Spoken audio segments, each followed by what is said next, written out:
All right, welcome everybody to our first edition of The Arena, where we discuss heavy hitting issues on the comic book industry, print and movies,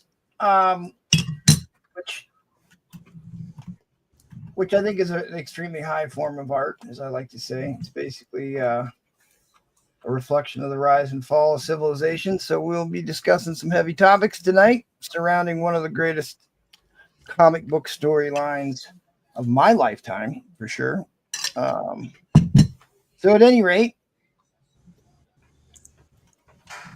it was going to be an entirely Pennsylvania show, but Kat just snuck in here. I got nothing better to do. Nice. I like it. I like it. Well, go ahead and say hello to the people, my man. Let us know what's happening today. Hey guys, thanks for having me on. Should be kind of cool. Like MT was saying, I guess this is the first time we're doing this. I am in a different room tonight, so if there's any technical difficulties on my part, I'm sorry. I had to migrate. It sounds fine. I think it sounds fine.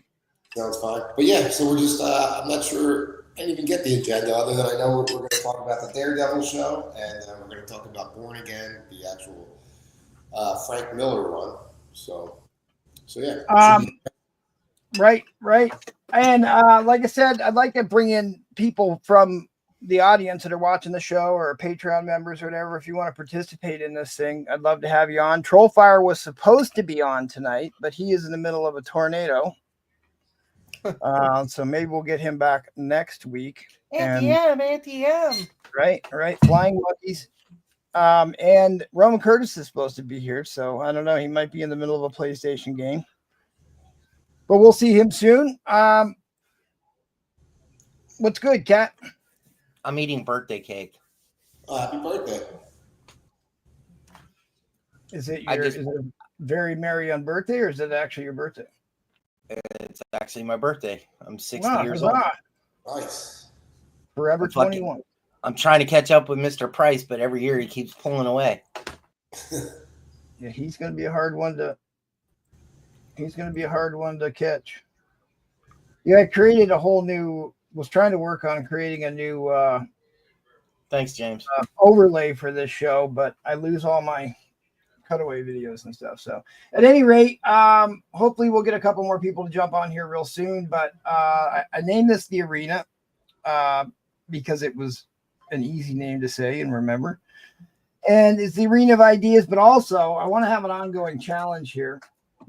And I've got two of you, so at least two of you will get on the board and we'll have a running tally for this thing. I bought this marble. I shouldn't even tell you what it is in case you want to go out and buy it. I bought this Marvel trivia game, and I figured this would be a good little icebreaker to get going before we dive right into the conversation. But there's 4 questions on each card. They go from simple to hardest, and we will record your score and tally it as we go through this thing. Yes. Sorry. Sorry, the wife called. All right. Well, I tell you what, I'm gonna start off with Cat 60, and then we'll go to replay, and we're gonna do this kind of rapid fire here. Oh no, he gone. Go ahead, shoot him off. All right. What? And remember, this is Mickey Mouse. Gets easier to harder, right? All right. Yep. What is Spider-Man's real name? Peter Parker. How long does Spider-Man's webbing last before it evaporates? Ooh. 1 hour. That's exactly correct. Spot on. What is the name of Black Panther's father? I don't know. T'Chaka. Yeah. All right, this is the most difficult question on the card. What 2 notable Avengers first debuted as Iron Man villains in Tales of Suspense?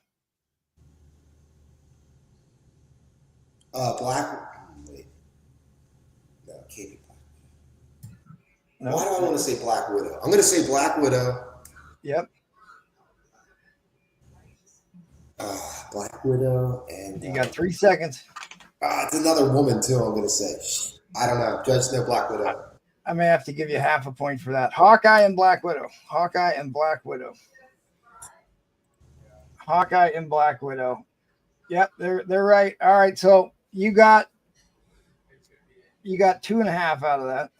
Are we actually Yeah, playing a game here? Because I'm gonna lose like a motherfucker. Yeah, well, that's the goal. We're gonna keep score over the entire season, and then I'm gonna open it up to the community real quick, and then we'll get into Daredevil. All right. Remember that there are 4 questions. The first one's the easiest. The last one's the hardest. Who is the founding members of the Fantastic Four? Steve, Pete, Joe. I don't know, dude. Come on. Richard. Mr. Fantastic, the Invisible Girl, Invisible Woman, Human Torch, and the Thing. Yeah, whatever. All right. What X-Men is known to charge playing cards with the energy before throwing them at opponents? Gambit. Who are the founding members of the X-Men depicted in X-Men 1, September 1963? Pass. Yikes. Professor X, Cyclops, Marvel Girl, Beast, Angel, and Ice. See, like I could have gotten like some of them, but I wouldn't have gotten them all. So I don't know. There isn't any DC questions there. Although unrelated, Flint Marko and Kane Marko are both supervillains who go by what names respectively? Who's Kane Marko? Ice Cube and No, it's like Dr. Dre. Is it Kane and Juggernaut? Sandman. Oh. Sandman and Juggernaut. So yeah, I got 1 point. Cat got 1 point. All right. So I'm not that far behind, Bree. All right. I'll open this one up to the chat here. See if they can get the answers on this. I'm gonna put 60 seconds on the clock. If you can't get these answered in 60 seconds, we're just gonna move on. All right. What writer editor served as Marvel's spokesperson for that's a Mickey Mouse question. Spokesperson for years and is the creator of the vast majority of Marvel's most iconic characters? Are you asking us or the chat? I'm asking the chat, but if they can't get it, I'll have to turn it over to you guys. Yeah, they got it. James Poe. I could have gotten that one. James Poe gets a point. What is the usual daytime occupation of Daredevil? Hooker. Very relevant for tonight. He's a hooker. I guess there is a couple seconds left. James Palmictor. Again for the win. Who originally served as Iron Man before taking on the identity of War Machine? God, these are all Mickey Mouse questions.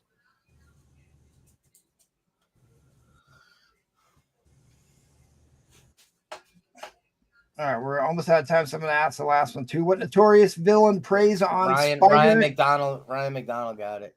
Ryan McDonald, nice. He got the Iron Man question. What notorious villain preys on spider totems, hunting down men and women with spider-based powers? Oh God, I didn't even know this one.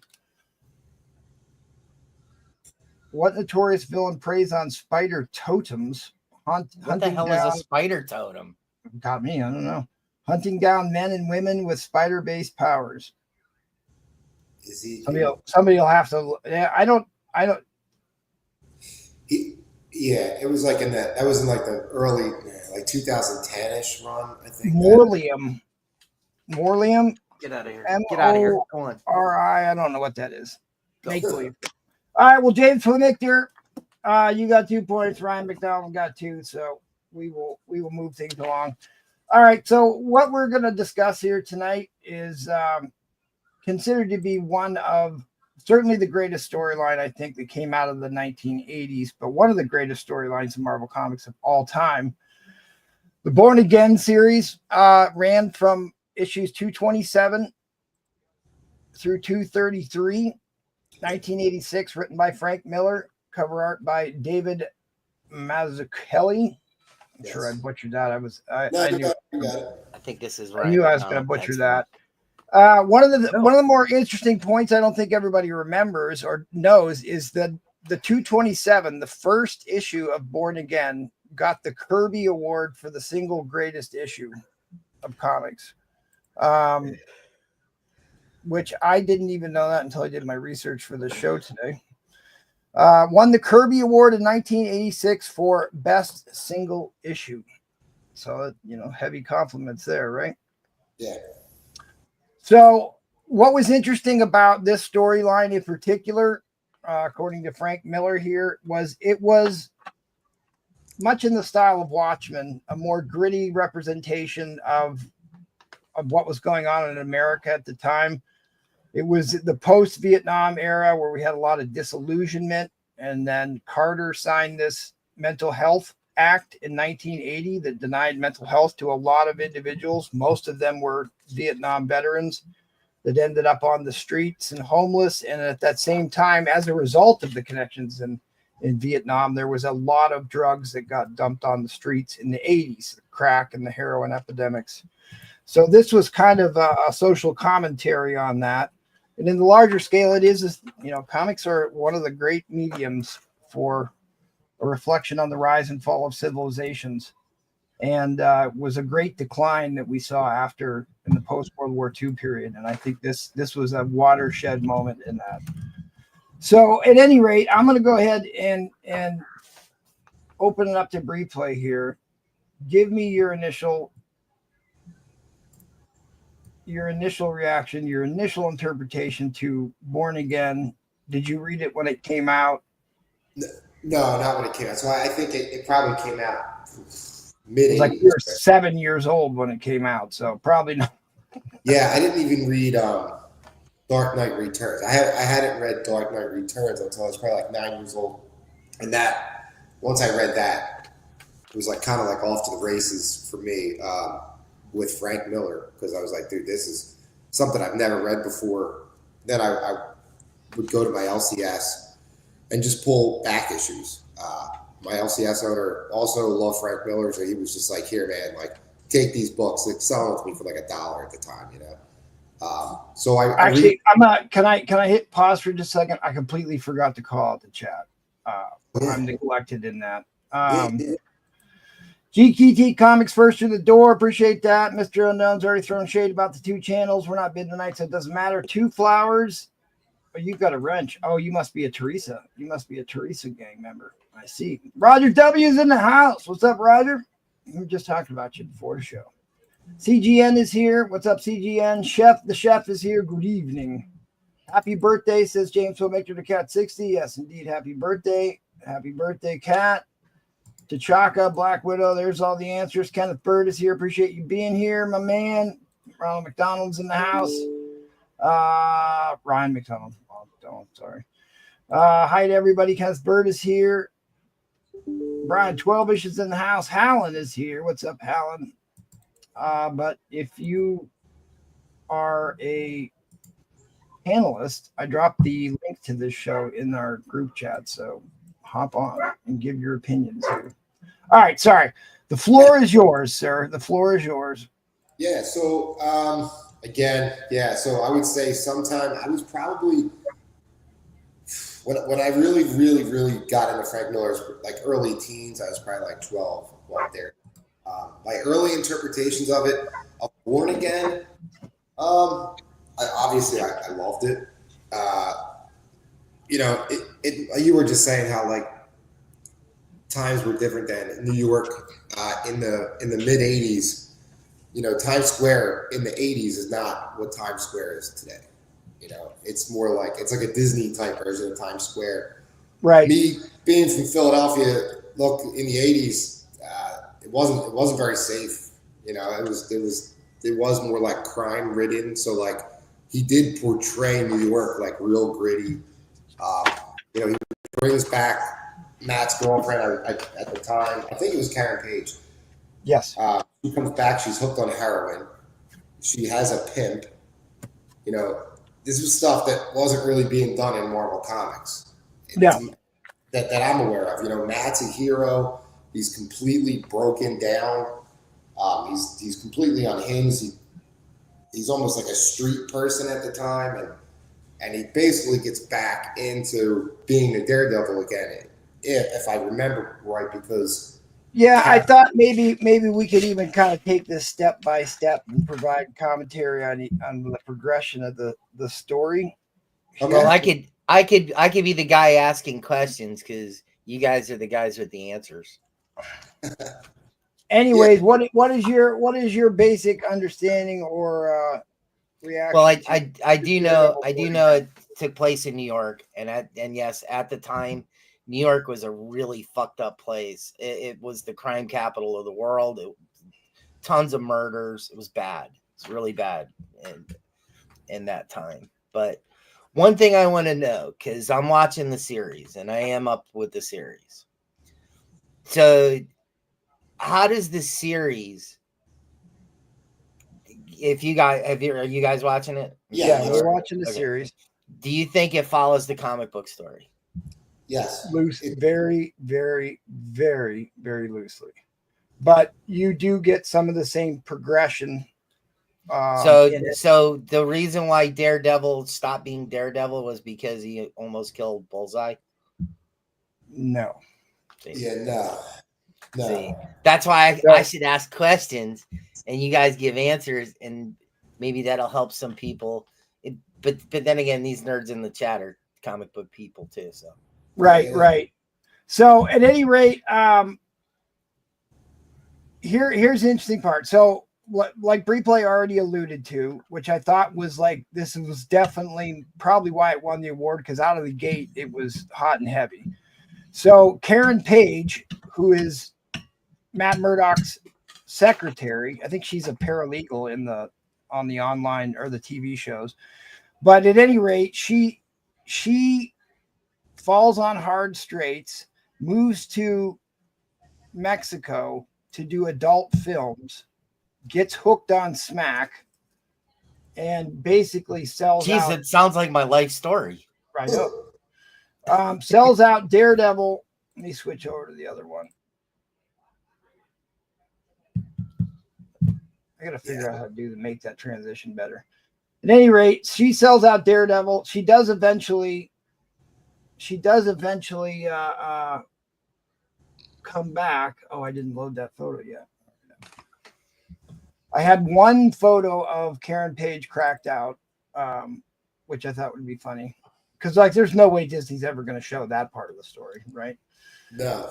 No. She'll probably get COVID. She'll get COVID. That's what she'll get. Like she looks totally like a crack whore in the comic too. Not the luscious blonde that you normally see in Marvel comics. This is when she fesses up to Daredevil. And so I don't mean to Nope. I forgot all about this as soon as I saw that. So that was another thing that I didn't know about was withdrawal when I was at that age. And in that comic book, he literally she goes through withdrawal in the comic book, and she's living in his apartment, and he's like, and that's how he like builds himself back up too, because like he's watching her go through withdrawal and get back to being herself. And yeah, that was another part of that. At that age, I didn't know what withdrawal was. Very adult themes going on there. Really. Yeah. So again, she sells Daredevil's identity to some basic street thug, not anybody in particular, but Kingpin, because he's got connections worldwide. He's the kingpin of crime. Ends up finding that information out, right? So then he's going to try and capitalize on that. And I love this. This is the only issue that actually says "Born Again" on the title. Yes. But it's about 4 issues in, right after he fights one of the street Santas. Yeah. Which, how crazy was that? So, like on the splash page, there's a little bit of a recap of him fighting Santa on the street and getting stabbed. But that you also get Kingpin wearing his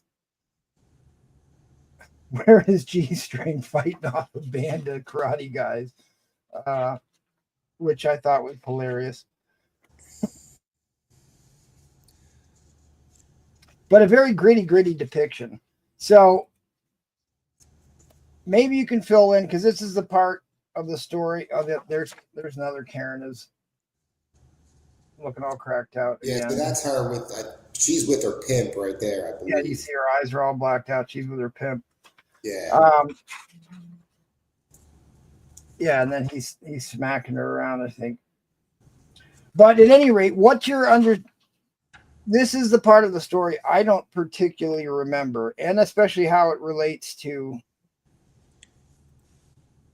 the TV show. What is Kingpin's story arc in this?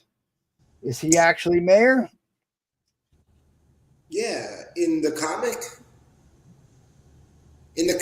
I believe at this point. All right, yeah, it's kind of weird. So he's the boss of New York. He's not in politics. He's the crime lord in New York at the time. He obviously finds Matt's identity, and so he wants to kill Matt. I think the problem is he still doesn't have an assassin at this time. So Right. Elektra dies 40 issues before this because Frank Miller leaves for like 40 issues and just comes back to tie everything up in Born Again. So he doesn't have an assassin. That's how like Nuke gets involved. But yeah, he's definitely still the crime lord in New York at this point. Finds out his identity and decides he's going to ruin his life. I think he blows up his apartment. And I'm pretty sure that there's a meeting at some point in the middle of this. Him and the two of them like fight maybe in his office, and he tells Matt he knows who he is. And yeah. And again, I have not read this in probably 3 years. It's probably been about 3 years since I've actually read it. So, at any rate, Matt Murdock, those of you deep dive here into the origins of Daredevil, much surrounded his connection to the Catholic Church. The Born Again storyline is a Messiah story, is a Christ story, analogy of being reborn. So you do have a lot of that happens in this issue, in this storyline, and we find out that his mother was a nun. That's another big revelation in this story. Yeah, that his mother is a nun. When he is recovering from being attacked, he's basically in this homeless shelter by the nuns, and she breaks the news to him. That's the last issue, sorry. Breaks the news to him. And basically he gets everything stripped away. He's no longer a lawyer, doesn't have anywhere to live. He's homeless. He gets himself, well, I'll let you tell us. What else happens to him that gets him torn down here? Well, I think at this point as well, I think him and Foggy have like a falling out. I don't even think they're talking at this point, right? Right. So Karen's obviously on drugs. She sells him out, and then his apartment gets blown up. I think that's how he ends up in the church with his mother, if I remember right.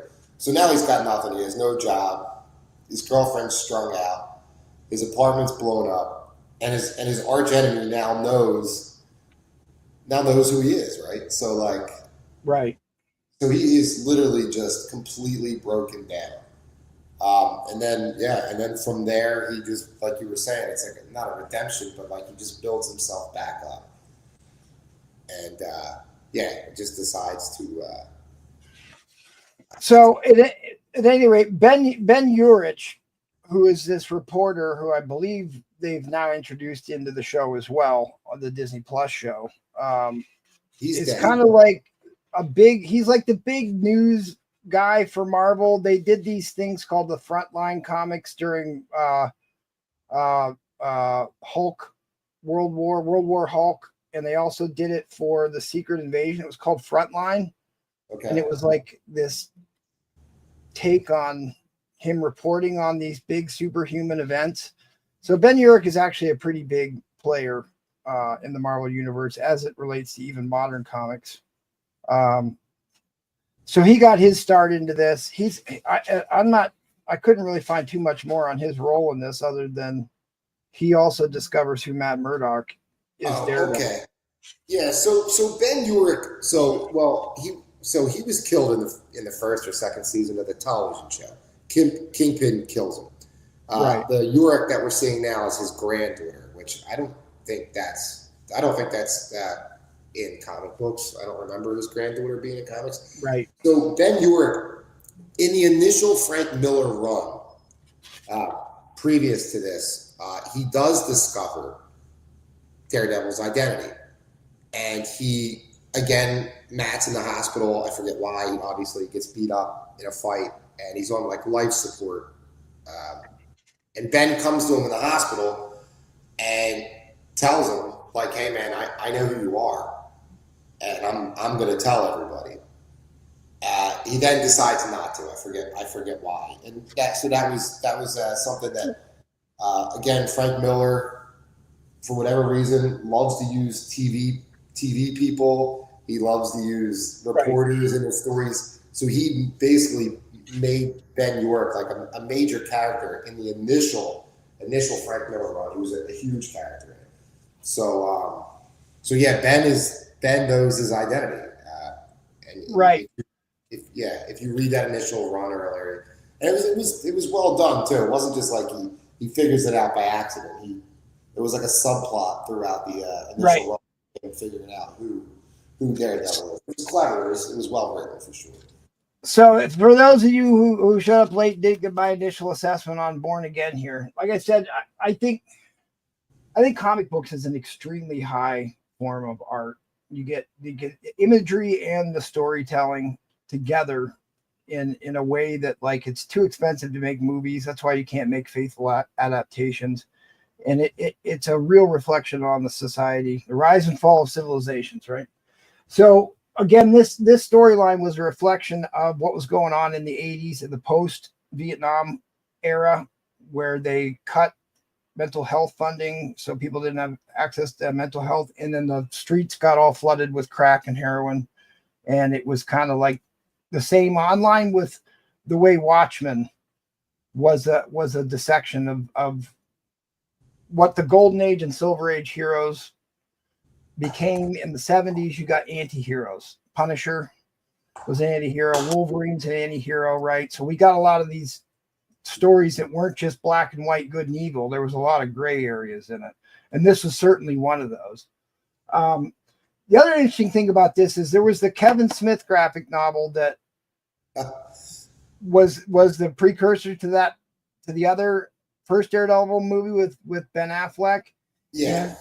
And they were really playing off of the Born Again story. They get Matt Murdock hooked on smack, and he How goes. About Karen Page comes back with AIDS. With AIDS. Now she has AIDS. She goes away and she shows up with AIDS. So it was even like a deeper dive when Kevin Smith rebooted. It was just AIDS were, it was a big deal in the 90s, big right? Deal.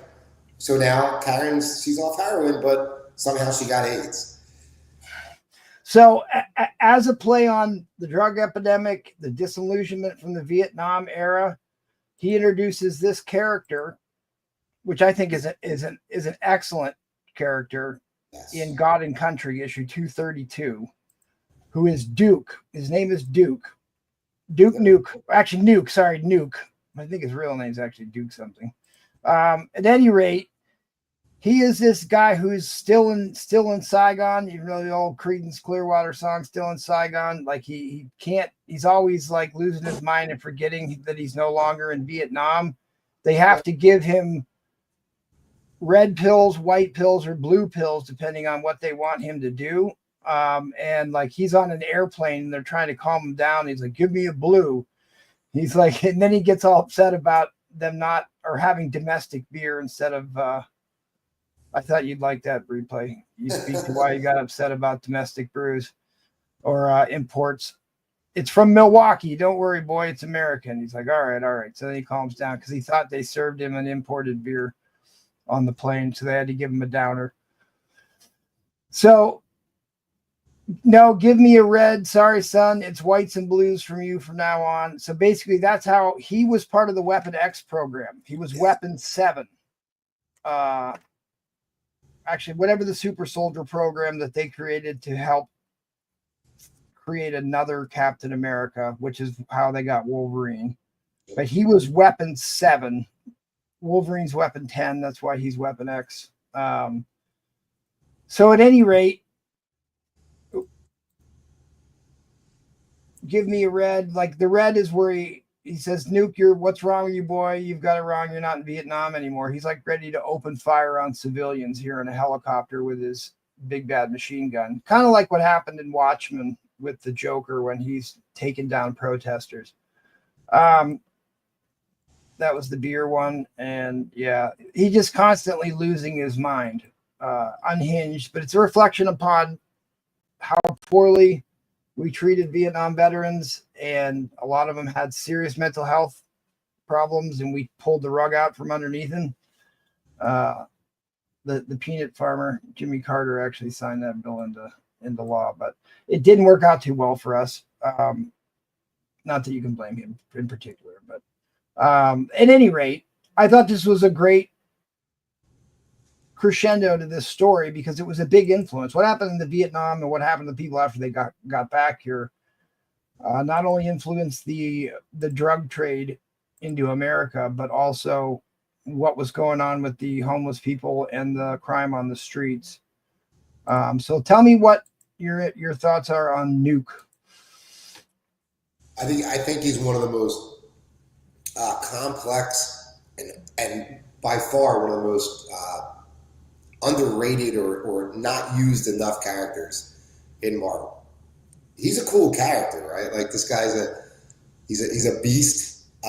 When they fight, there's like an entire issue where him, Captain America, and Nuke fight, and they're like going through buildings and he's blowing shit up. I mean, the guy's so unhinged, and he's doing everything he does is for America. Everything's for his country.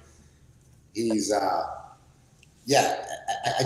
don't know why they don't do more with the character. Now, oddly enough, you bring up like the Weapon X program, which was cool because I don't think there was much being done with the Weapon X program at that time. I mean, Wolverine was around, and I guess we knew he was, in the Weapon X program, but that really took off. I mean, so many people or so many characters have now come out of that Weapon X program. That, you know what I mean? Yeah, like he was captured by the Viet Cong, by the VC, and was tortured for a long time. And if you read the Wolverine Origins series, that's where I was going. Yeah, right, where they he like brings out the whole thing where they used to chain you to or tie you to a metal bed frame and hook up the old car battery to you. So the reason he gets brought in is like I was saying earlier. Kingpin still doesn't have his muscle. Elektra was his assassin. Bullseye was his assassin before that. So he's still looking for that assassin, and he brings in Nuke. And I forget how it goes down, but he brings him in, and that's his assassin. He brings him in to kill Daredevil, right? And then Captain America has to get involved because Captain America has to get involved. He was in an operation in Nicaragua, and the Kingpin hires him to go kill Daredevil. Right. And Captain America sweeps in to stop the chopper. Get to the chopper. Yeah, he stops it. Yeah, he gets involved because Nuke's a soldier, right? So like he's not really there to actually save Daredevil. He's kind of there more to actually save Nuke, if I remember right. And he ends up talking him down in the end, and he obviously doesn't kill Daredevil. Here's my thing: are we going to see Nuke in season 2? I highly doubt it. Man, I hope we do. I really hope we do. Like that. So I will. Let me go over his pill because they give him pills. Like he was all cybernetically enhanced. They replaced his skin. They replaced his bones. He's essentially more of a cyborg than an actual human, but the red pills gives him bloodthirsty rage, which is increased adrenaline, white to keep him balanced between missions, and blue to bring him down. So it's basically also the microcosm of the effects of uppers and downers, which would be your crack and heroin, which flooded the streets during that day. But and that's where a lot of the because like we've always had opium everywhere in the world forever, but heroin became a thing. The reason that it's even called heroin is because they developed it as a super soldier serum for soldiers in real life. This is a real thing. That's why they called it heroin, because it was supposed to give you heroism. Okay. To make you go into battle, and you would fight and kill, no matter if you slept, no matter if you had anything to eat, didn't, calmed your nerves. And on the second half of that, if you didn't know the World War II thing, that Germany was able to conquer as much land as they could because they gave all their soldiers Pervitin, which is methamphetamines. Methamphetamines, yeah. Right. That they were able to capture so much ground in such a little amount of time. But basically that has it. You got to pay a toll for that, and there was another reason they kind of fell apart at the end. But that's kind of playing on all of that, because then even the United States started playing with military pharmaceuticals to get turned super soldiers. That's where all of the whole super soldier program even comes from, was our better living through chemistry experiments that came out of World War II. So an interesting story about Nuke. So do you remember, because you said you read Origins, do you remember who tortured Nuke in Vietnam? Sergeant, was it Fury? It was Logan. Ah, okay. It's actually Wolverine that tortured him, that drove him insane. But that was a little bit of a reboot beyond Born Again. That goes back into the Wolverine's origin storyline that happened a couple of years ago. All right, so he sends Nuke to come kill Daredevil. Right. And so now we're on to the final issue, Apocalypse. He's actually in a bed now in an apartment instead of that 8x10 hovel he was in for a while. Let me bring on the there's your final Armageddon. Captain America's there, Nuke is there, Daredevil's there. How does this story come to a conclusion? No, I was just thinking about that. I mean, I like I said, they have that epic battle. That's that one issue where they are fighting through New York. Like buildings are getting destroyed. I vaguely, I don't know. I remember there's like a helicopter involved, and bazookas. Typical 80s. You have to have a bazooka. Absolutely. And then, I mean, as far as I remember, I think, doesn't Kingpin get in trouble because they figure out that Nuke was hired by him? Is it Captain America gets involved, and then Captain America gets involved, sorts a lot of this stuff out.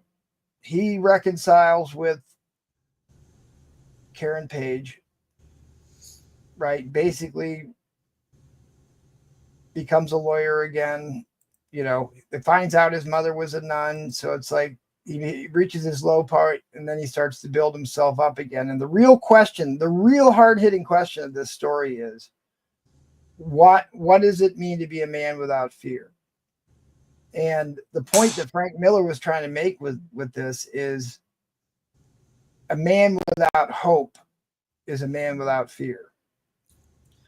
He had lost all hope, and so he is a man without fear. Is a man without fear a man without hope? I mean, this plays into, which is another interesting point, the Kick-Ass comic books and the TV show.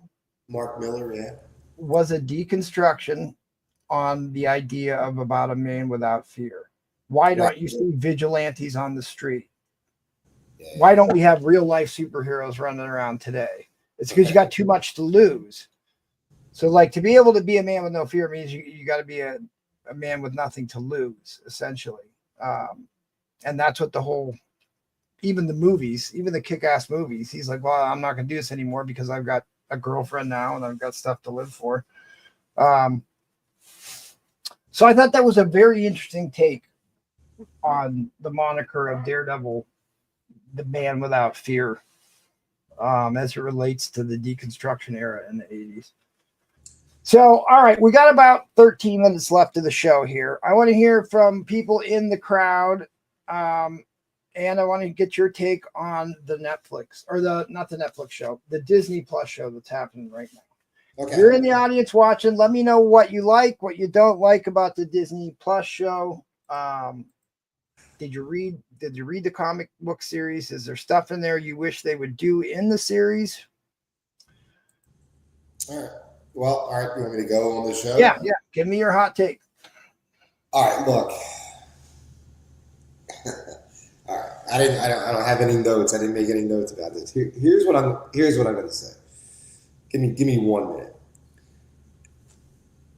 No matter all right. They're using the comic books. Okay. They're not. Bingo. What they're doing is they're splicing timelines together. Okay. They're taking the Bendis run. They're mixing it with the Frank Miller run. They're even using the Tinian, James Tynion run that just ended recently, and they're merging all these timelines together.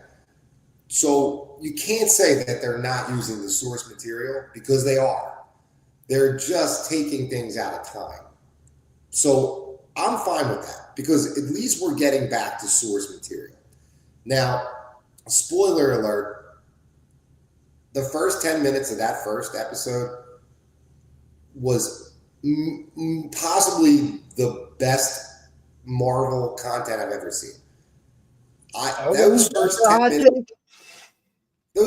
minutes it was awesome. And I know people are going to say, well, he throws Bullseye off the roof, but he did that after he kills Elektra in the comic books, not when Foggy Nelson gets shot. Okay. Well, Bullseye lives. They already said he lived, so. Oh, he lives, and he lives in the comics. So when Elektra gets killed, he throws him off the roof, right? He does that in the comic books. And Bullseye ends up in a hospital, and he's paralyzed. The last comic book that Frank Miller does on Daredevil, prior to coming back from Born Again, it's an entire comic book where Daredevil is playing Russian roulette with Bullseye in a bed with a broken back, and he can't move. He's paralyzed, but his brain still works. And Matt's literally got this Magnum gun. Sorry, I'm not a big gun guy. And he's just playing Russian roulette with Bullseye. And dude, I still think that is the best Frank Miller book ever written. It is an incredible book. Nobody cares about it. Nobody ever talks about it. Not sure how I got there, but anyway, I want to hate the show and because of the politics that are involved and everything, but I can't hate it because again, there's good parts. I mean, you got to pick and choose. There's good parts in every show. Some of it, like Darth Danger Zone just brought up, probably the biggest issue I have with the entire series is those marriage counseling scenes are like nails on a chalkboard. Well, we know, but like the interesting thing to me is actually highlighting a serious societal problem that we're having. And I don't want to go too deep in the weeds here because I might get myself in trouble here, but it is reality. That they are doing their best to emasculate Wilson Fisk on that show. And maybe they're going somewhere with it.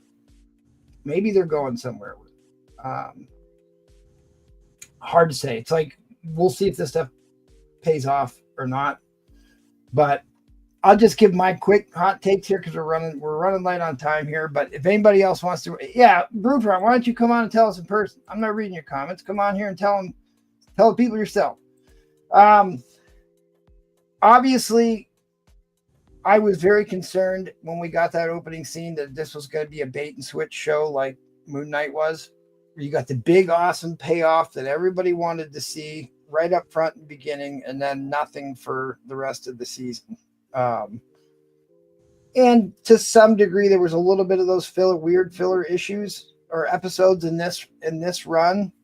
They're also trying to make it parallel modern day, what's going on politically. So there are some definitely you want to get political overlays that I think, God, I mean, problem is like, I don't want to turn this into totally trashing that show because there are good parts. I want people to enjoy it. I kind of don't like some of these access media people that only have good things to say about a show, because I think we need to be critical of some of this stuff if we want better content.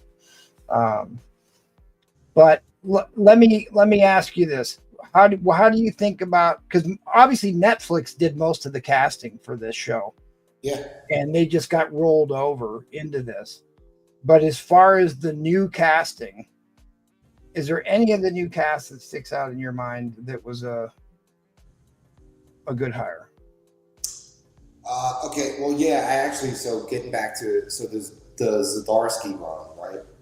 They bring in I'm going to totally forget the guy's name. The guy that's working for him, the ex-cop, that's the detective, right? Right. I actually dig him. I think he's been really good, and he does come from the Zdarsky run, which was like a recent run, where he's a New York cop. He's an active New York cop. Yeah. Well, this was supposed to be Roman Curtis was supposed to come on and talk about him tonight. But. Right, and I thought it was cool that they incorporated such like a new character that's only been around for 4 years, and brought him in. Also, Muse. That's dude. He's only been around for like maybe 15 years at this point, and pretty dark villain, right? So yeah, I think those two characters, I think they did a good job there for sure.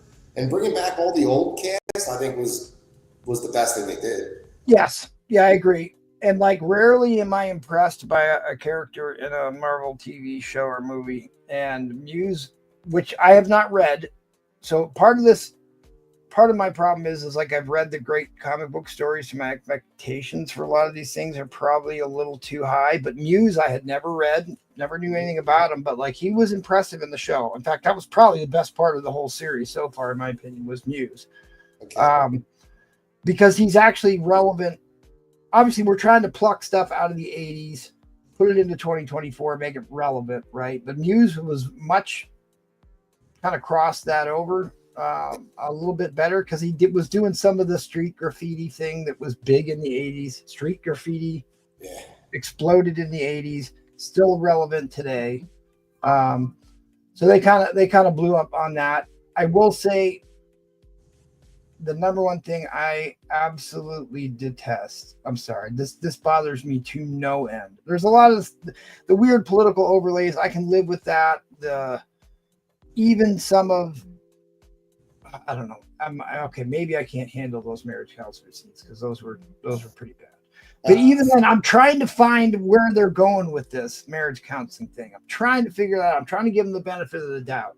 So, okay, fine. Maybe that'll develop into some plot line that actually becomes interesting, instead of like, let's just emasculate Wilson. And like, dude, they're all on Ozempic.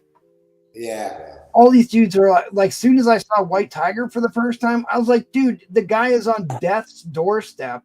How is he supposed to be a superhero? And then, of course, he dies right afterwards. Oh, now he wants to come on, Robert. I just prepped all for you. So, at any rate, the biggest issue I have is you had a chance to introduce the female White Tiger, who could have been a A-list character, and here you make her a 60-pound, 4-foot-tall woman. Drives me insane. The UFC is filled with very talented women that could make the crossover into acting. There's plenty of stunt doubles that could have done it too. Why are we making this another unbelievable, just like Sabra was in the Captain America movie? They're like 4 feet tall and 60 pounds soaking wet. You've got a lot of formidable women. When you think about Ripley in the Alien series, Sigourney Weaver, was a force to be contended with. You believed her fight scenes. I just don't know where they're going with Angela Del Toro, who they cast for her, because I really think that could have been a major character. Now maybe she'll grow up and they'll replace her for the next season. She seems pretty hell-bent on becoming a vigilante, so it's pretty obvious she's going to be a main player in the next series. It would be great if they could recast her into a woman with a little bit more prowess. But all right, well, Roman Curtis is here. Give us your take, Roman Curtis. on what I'm going to get take on the cast of Daredevil or something. Yeah, we want you to talk about the detective, man, from the Tinian run, who made his appearance in the show. You were throwing shade at me the other Wait. night about it. No, it was. I was just laughing because I knew he was going to be in the show because he was. When I watched the trailer, not to sound strange, it was only one black man in the trailer with a gun. It was like he was acting like a cop, Right. and I just I gave away a 9/8 second print of Cold North, and he's part of the team. I remember. Yeah, I got a couple. Few raw copies of that book, but I gave away, and he luckily for that person, whoever got that book, the man's in the show. Cold North is in the show, Yep. and I like the Vigilante Squad. I like the little girl because she's only 15 or 16 years old right now. So in 5 years, we'll see where they do with Angela. I like the little nerdy. Yeah. I like that. Ulrich's niece is doing a blogger because that's what we do nowadays. They don't write newspapers, so I like that they have her in there. She's getting blackmail right now. Got the TV too loud in the other room. I got who else? I like his partner attorney. Because her and the psychiatrist. Oh, They not stupid. his new partner there. His new partner and his girlfriend psychiatrist. They not stupid. They not. They not dumb. What you in the Fight Club, Matt? Come on. Right. She come in, she see all the scars. What you in a Fight Club? So you might as well just let them two know because the black cop that's his helper, he's got. I like that because he got the little Alfred feel to him, the aide that's helping him out and getting. So most of the and then Kingpin's partner, or not partner, but the guy that worked from that shot Luca from the shadows. We don't even know about him yet, and I don't even know his background yet. So they saving stuff. So What did the you cast think that came. about? What did you think about Kingpin and his two assistants? What assistants? I'm talking about the assistants. I don't even know what his name is. I forgot it. I haven't been paying attention to the dude's name that shot Luca from the shadows. That's his assistant.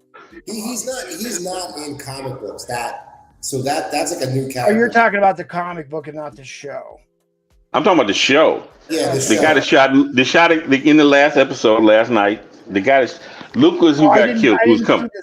I didn't see this last. Oh, okay. That's why I was describing him because I didn't know his name. I didn't see Okay, that's what it is. If you didn't see the last episode, spoiler alert. I'm sorry. That's right. But the Kingpin's got two assistants in this show, right? And I think she actually steals a lot of the scenes that she's in. Oh yeah. But he's got two political assistants, and he's got his one manservant. We'll call him that, his manservant. Well, that's always it. The manservant does come from the comic book. He does have that guy. Has always been. He's always got somebody's side, his henchman, or whatever you want to call it. His Al Neary, like Michael Corleone had Al Neary always wherever he went, he was there. Right. So yeah. I hear MT talking about what is it, the psych where they had to do something. I think they got the marriage counseling thing with the that had to be in there just because they got the psychiatrist in it, and it gives you gives you some Vanessa scenes besides her being a boss. You don't know if she wants to set Kingpin up or anything, and it gives you other scenes without Matt where you had the psychiatrist doing her thing. Okay. Here's my problem with the marriage counselor scene. All right. He gets himself injured because he got shot in the face by what was it, Hawkeye? Echo. Or Echo, you're right. Sorry, it was Echo. At any rate, so in the Hawkeye show, but so like she takes over the criminal, she's just like a woman in an art gallery. They only recently started. We don't know exactly the timeline or whatever, but like he's down, and like within a matter of 3 months, he runs the entire criminal enterprise and makes it 100 times more profitable, or whatever that ridiculous thing was. Kingpin, the pile of corpses that he built his empire on, is nothing you can just do within a matter of months and hold on to. So I didn't like that. Like that kind of was like so irritating to me that like, okay, yeah, you just took over and you know how to run a worldwide criminal enterprise because you were banging him for a couple months. I mean, that kind of stuff bothers me a little bit, but like Vanessa Fisk does become a formidable character in the comics, but like you gotta give us some backstory. Well, you got to. I guess that's when we was reading comics. You had to use your imagination with the show. I guess. Right. So My thing is, she. What did she say? She was attracted when they doing the marriage counseling. What did she say? I was attracted to the kingpin, and she watched the kingpin, and she was around the kingpin all the time. And she was always, anything you're doing, selling drugs or doing whatever it is you're doing, illegally business, it's still a business. And she knew how to run a business. And she watched how cruel he was. And that's what she was attracted to. And that's what grew on her. So that's how I look at it. That's kind of my point. We needed some You backstory. wanted, I can see where MT, if you listen to MT, did you just become that cruel in 3 months? That's what it is with MT.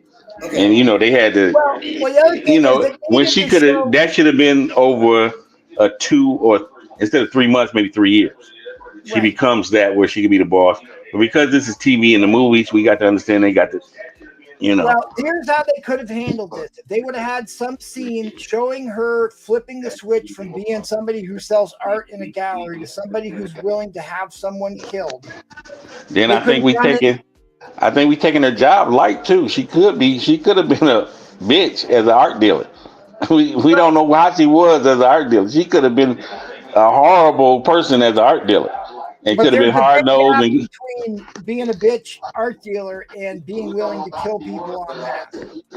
Well, that's a big transition to make. If they would have just had some little story that would have given her gravitas, it would have made a lot more sense. Well, when they sit in marriage counseling, they're lying to the psychiatrist. But the psychiatrist is not getting the whole story. She doesn't know what she's seen. And like we're going to see later on, because they already put it in the what's her name in the video. She knew Kingpin was beating the hell out of that man down in the basement, and she didn't care. Yeah, that was a good reveal. She was a cold person. Initially, we just didn't know how cold kind of person Vanessa was. That's why it was so easy for her to transform into a mob boss. I mean, it was the same. I had the same problem, sort of, with Vanessa now as we had in Penguin with the daughter, who the daughter who all of a sudden just came out of prison, although she was in a mental institution or whatever, and just snapped into a boss. Right. So here's the thing. In the comic books, Vanessa Fisk, she is like this huge entrepreneur. She's like a billionaire. And when Frank Miller takes over Daredevil, Kingpin's living in Japan with her, and he's done. Like, he's completely done. He's not in crime anymore. She gets abducted and held for ransom and transported to America. And that's how the Kingpin comes back to America. And that's how Frank Miller's run begins, right? And then she gets killed, but she doesn't get killed. She gets like brain damage and she's living in the sewers. And that's how that whole thing starts. So there is like this whole backstory for his wife that they're leaving out. And all of a sudden, now they could have just done it with a quick scene or whatever. I mean, here's what they had: the marriage counseling scene where the marriage counselor and the wife team up to berate and emasculate Kingpin in those episodes. They talk about how she cheats on him. That's like the only reflection we have of like she's a cold bitch. Is basically that. I probably shouldn't use that word. At any rate, that she's ruthless, that she cheats on him. He sits there and says, "I don't care. I just love my wife, whatever." And she's like, "Well, it was your fault. You weren't around. You were in the hospital." So she cheated on him. She said, "Well, I guess in the show." Wait a minute. Let me get this straight. Replay. You said in the comic book, she takes care of him. She takes care of him. Didn't you say he was hurt? He was done with and he was living with her. Yeah, he's living in Japan with her. He's done. So in the show, she says you leave. So I guess he gets shots in the eye, and he just takes off. Right. Oh, he takes off, and he leaves the business there. He doesn't care what's going on with the business and everything, and that's what they. That was in MT, like MT said. If MT said the right, that's what was messed up. How you just leave, Kingpin? How you just When he didn't and leave. just and who running the business when like MT? Who running the business when he leaves? Yeah, right. Who's doing what? He just gives up on the whole everything and just leaves. No, That's what she said. He got shot in the head and was out of commission for 3 or 4 months. But in the comic books, like Briefplay says, in the comic books, she takes, he stays with her and he gives up. And in this, she's saying you gave up and you just left. And they came to her probably to what's going on with the business. I'm trying to see what Dark Danger Zone is saying. But I thought that, hang on. Maybe Preplay can clarify this. I thought Kingpin was kind of semi-retired from being an international crime boss, goes to live with the independently successful Vanessa in Japan. Yes. So he never left her. And this is in the show. In the comics, he was with her. In the show, he leaves. No. That's what they say in the show. That's what they say. She said that's what they're in measure counseling, and she says you left. So in the show, he does because he was in the hospital. Well, that's what I understand what you're saying, MT. I understand, but in the comics they had him stay with her, and she took care of him. That's what she would have did. But you just started to just disappear on me, and then you get mad because I go get me a man or something. I don't know where you at. You gone. You're doing whatever you want to do, like a man want to do. So I'm gonna do what I want to do there. That's how I think that's how they trying to portray it in the thing. I'm trying to see. Go ahead, bro. In the Disney Plus version, if you watched Echo, I think he leaves and he tries to like have some kind of relationship with Echo, which I guess is like his stepdaughter in the show or his foster daughter. So that's where he's at. He's with her. I don't know. So at any rate, I want to finish my take on that last marriage counseling scene. So basically, the two of them gang up after they go over the fact that she cheats on him and she didn't have any reason other than he was gone in the hospital, whatever. So they gang up on him, emasculate him, and then on the way out, the marriage counselor stops Vanessa and says, "Are you concerned that he's going to be violent against you or whatever?" Like after they were just blatantly teaming up on the guy, but she says, "Oh no, I'm not worried about that." And that's where they cut to the scene where you find out they've got the guy in a cage in the basement. I watched some other stuff. It's funny. I know what you're trying to say. It's funny because I watched some other, and you know what other people said when they seen that scene you're talking about. They say that lets you know how dangerous she is. Yes.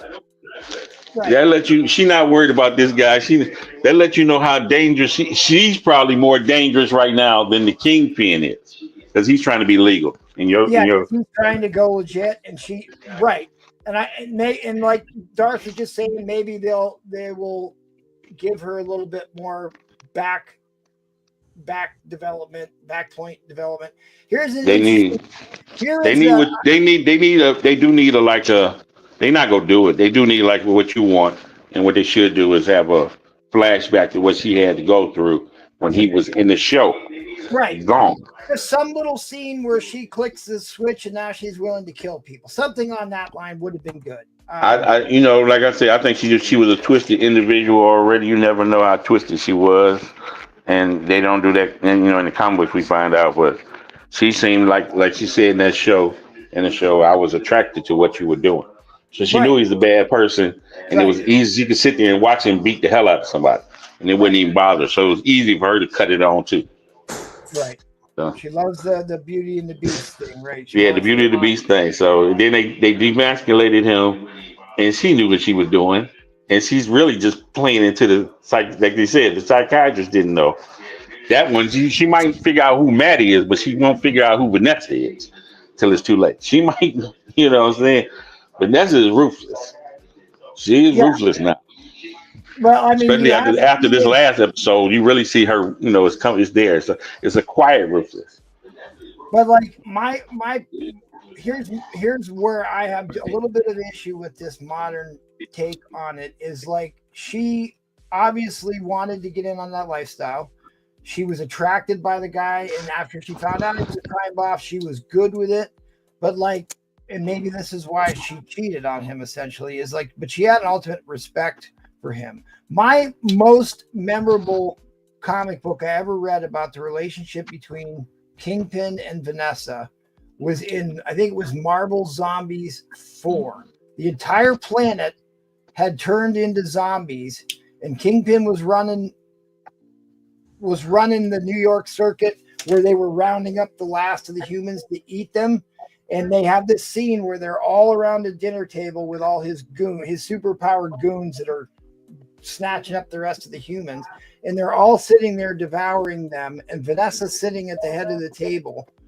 And they're like, oh my God, why is she in it? Because she's still human. She's not a zombie. She's not a zombie. And he's like, aren't you terrified to be in that room with them? And she says, no, I'm not terrified. And it was pointing to Wilson Fisk's indomitable will, his will to not eat her and not let anybody else eat her either. And how he is absolutely over the top dedicated to Vanessa in the comics. Yeah. So there was some of that. I never seen. I don't know if I never. You know, they didn't put in the cartoons for kids watching that, but I never really seen anything in the comics where he would go at a woman unless a woman was coming at him like some superpower woman or something. So I never seen him attack any women or anything where he was ruthless, where he'd grab a woman by the throat and threaten her or something. So that's not his style. Even if because he might not do that to Vanessa, but you would expect him to corner the psychiatrist and scare the shit out of her. That's what I would. Well, I mean, but I've never seen that. He's like one of them elegant. He still got some elegant criminal. He won't do that kind of thing to no woman. So I guess I'm trying to think in my mind. He'll fight Elektra. He'll fight Echo if they fight. Somebody wants to fight him. That's different. But other than that, yeah, I don't see him doing anything like that, cornering, coming from around the corner while she's alone somewhere and backing her into a corner and threatening her life or something. I don't see. Well, remember, he hired that kind of Elektra as his top assassin. Yeah. He had, he's got a history of dealing with or working with ruthless women efficiently. Even though he gets Elektra killed, but she comes back to life. But at any rate, like Wilson Fisk, yeah, he's a big dude who's basically very powerful, but he doesn't have any superpowers. It's his intellect, his will is his biggest superpower. Well, everybody's powered down in all the Marvel stuff. I've never seen. I think Muse is coming back. You don't know. You didn't see the last episode. I saw Muse at the end of the last episode that I watched. He was at the very end, or they had a battle. They're fussing. He doesn't have all his powers, but I think he's going to get I think he's going to get those powers for some reason. Some people are saying he might be part of season 2 too. So, briefly, have you read comics that has Muse in it? Yeah, I think he came in on the Michael Bendis run. Yeah, I read that arc, the first arc, his first appearance, but I don't think he's really. It's funny that they picked him because he hasn't really been in that many comics, in Daredevil comics. He really hasn't. I distinctly remember the cover, his first cover appearance. I can remember what that looks like. It was red and white. So does he have superpowers? Because I don't really know all that. He's Inhuman. Muse is supposed to be Inhuman. Yeah. So he's got. Imagine the guy you seen him fight Daredevil, right? The one episode. Have you seen him fight Daredevil? No, I have not yet. I didn't see the last two. The last few episodes, you didn't see 5 and 6, right? Where he fought. Okay. Well, if you didn't see him, yeah, this is the one. Let me see if I can. He can fight Daredevil. He can fight Daredevil right now, but he could be twice as strong as Daredevil. Then he's supposed to end the show. He's supposed to be a Taekwondo champion. I don't see that part in the fight scenes. But when Daredevil goes bad shit on you, it's hard to use your techniques. Yeah, and Daredevil got the Billy Club. You don't have a weapon. He doesn't have a weapon most of the time. He's supposed to be stronger than him, and then he can he elutes something that fumbles Daredevil's radar. So you can imagine Daredevil can see him, but it's smoke because his radar is distorted. So he oozes something comes out, aura comes out of his body that distorts Daredevil's radar. But they don't have that in the show. Okay. So he's just almost a regular Taekwondo champion that's going around killing everyone. But he's not super strong. He doesn't have the quick healing. He got slightly, he got some endurance or quick healing or whatever you want to call it.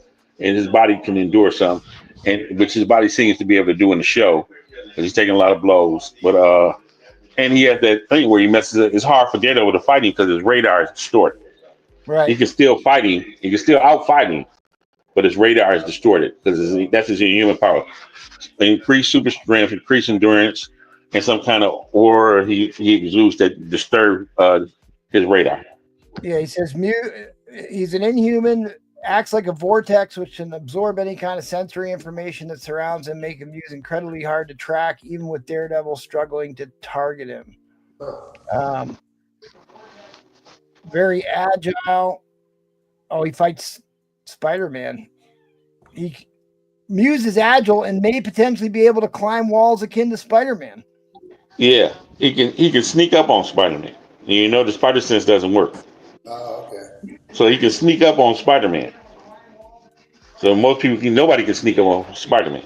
Because he's got the spider, he can dampen the spider. Yeah. That makes sense. Yeah, so he can sneak up on Spider-Man. All right, well, Roma Curtis, since you showed up, this is the arena.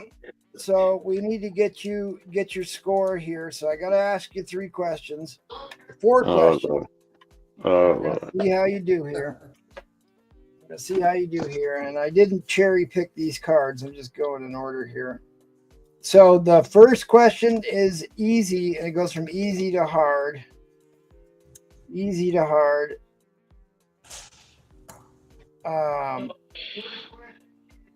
No, I didn't like 5.5 hours of waiting for 12 minutes of cheers. That's right. Here you go. All right. And we're going to there's going to be a tally running on the arena here. And at the end of the year, or I don't know, at some period, we'll have bragging rights or something for this. Who first collected the 6 Infinity Stones to wear in his Infinity Gauntlet? That's a trick question. This is the Mickey Mouse question. This is supposed to be. All right, I'm just going to the Mickey Mouse question. All right. I just had to go. I'm gonna go with Thanos just to, You are correct, sir.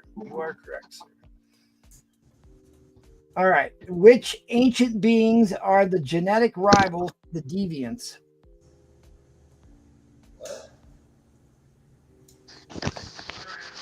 Jack Kirby created them. There was the Deviants and the. All right, I'm just thinking. Okay, they were created to deal with the Deviants. So I'm going to say, what's the name of that movie? I'm having a brain fart. What's the name of that movie? Eternals? I got. Yeah, Eternals. Yeah, I was having a brain fart. You ain't getting points for that one. You can't help. I was having a brain fart. I couldn't think of the name of the movie.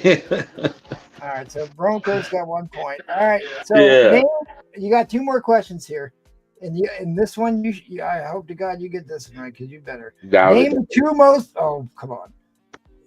Name the 2 most popular Golden Age heroes who debuted in the pages of Marvel Comics issue number 1, 1939. Yeah. The very first Marvel comic book ever in 1939. I have no clue. I'm gonna say Human Torch. Roman, we're going to have to change your name if you don't get this one right. Yeah, you got to change my name. I don't even know. I don't really come with that. I don't pay attention to come with that old. You got the first. I really. Human Torch and. Right.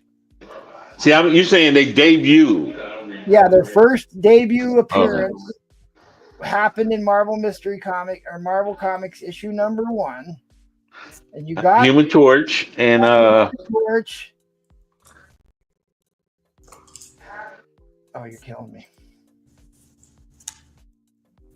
debut before that. That's what I'm Right. thinking. Right, I'm thinking other people debuted before it became. It was maybe they. Who are you? And why do you summon me? He debuted before Marvel. It never came out. So the movie theater comics never went into production. It did. That is technically his first appearance, but it was never distributed to the public. So his actual first appearance debut was in Marvel Mystery Comics #1. You saying Namor? Namor the Submariner. The Submariner was a comic book before Marvel. Now, you're saying we saying his name is Namor, So I go with that. I go with that. If you say that's how it is, I go with that because he was Namor. He was Namor in Marvel. He might have just been the same Mariner. No, it was the same character, but I know what you're talking about. It was the movie theater comic that never went out to the public, and that's why there's only 9 copies that exist. So okay, all right. It was Namor and something. All right, you got the last one here. This has crossover between the Kung Fu comics and the Hulk comics. All right. Oh Lord. I'm going to give you a little bit of a hint here because this character made his first appearance in the magazine size Kung Fu comics, and then the Hulk. Jagger Hart. All right, winner. I'm a Jagger Hart guy. I know you. I'm a Jagger Hart. I got all kind of Jagger Harts. I got Jagger Hart. I got everything in Mark Julius for Jagger Hart that he did in Marvel. Just about that was could be in Mark Julius, and then I got 2 copies of his first appearance in Deadly Hands of Kung Fu. So I want you to know that I pulled this off the stack, but the comic gods were in your favor because you got a Jack in the Hearts question, you got a Namor the Submariner question, and a Mickey Mouse Thanos question. All right, buddy. Was the second one the Eternals? The Eternals. I couldn't think of the damn name of them for the life of me. That movie, nobody liked the movie. I was alright with the movie, but I couldn't think of the Eternals. I was having a brain fart. I could see the comic book, and I couldn't think of the name of the comic book. Whatever. All right, so we're gonna bring this thing. I said we were definitely not going to go longer than 90 minutes, 60 to 90 minutes. We are about at the 90-minute mark here. I want to thank Kat for hopping on for a little bit, Mr. Roman Curtis for coming on to give us some input here, and my pal Brieflay, the Pennsylvania connection, who held it down through most of the show. Hey, so Brieflay, that's where you stay, for them days you had to check in? What? In that little white room, that's where you stay for them days you had to check in? Your sobriety days, you had to. No, this is now the room where I'll be cleaning and pressing comics. So. Oh, I thought that was the room where you had to check in, for sobriety, sobriety check-in day. I didn't check in yet. All right. Wait a minute. I got a question before you guys leave. Cleaning pressers. I thought one guy shared a video. He cleans the pressers in his garage because you use the real comic book pressers give off an odor and a smoke or something where you can't sit around them when they're doing their thing. The big size comic pressers. He would press. He was showing he had the real big ones, the old school ones, and he would do them in his garage. He would have them in his garage when he would clean and press because the big thing. Yeah, I hear you. Yeah, have ventilation. That's what I'm saying. You need ventilation. I get it. You don't actually. Here's the thing: is you can buy presses that are supposed to be able to press multiple comic books at one time. The reality is you cannot do that. Every comic book is different. Yeah. Might need different temperatures. It might be thicker or thinner. You can't do more than one book per press at a time. We're gonna do a whole show on cleaning and pressing, but really I gotta cut this off in 3 minutes here. I want to make sure I say this to everybody viewing in the audience here. If you want to come on, give us your hot takes on the show. Hit me on Instagram. Let me put up my banner here. Hit me on Instagram. I'd love to have you on. I'd like to have a guest from that's a regular in our auctions. a buyer on the auctions or a regular guest on the auction, you want to come on and give us our hot takes, you can even recommend the subject. But I will come up with a new subject for next week's version of the arena. I want to thank my panel once again. I want to thank all you viewers, and come back and see us on the auction tomorrow. Go check out Madhouse is live right now, so go head on over and watch the Madhouse auction and come back tomorrow for Roman Curtis and the Bougie crew on the Astonishing auction. All right, guys. Thanks, everybody. We will see you all next week.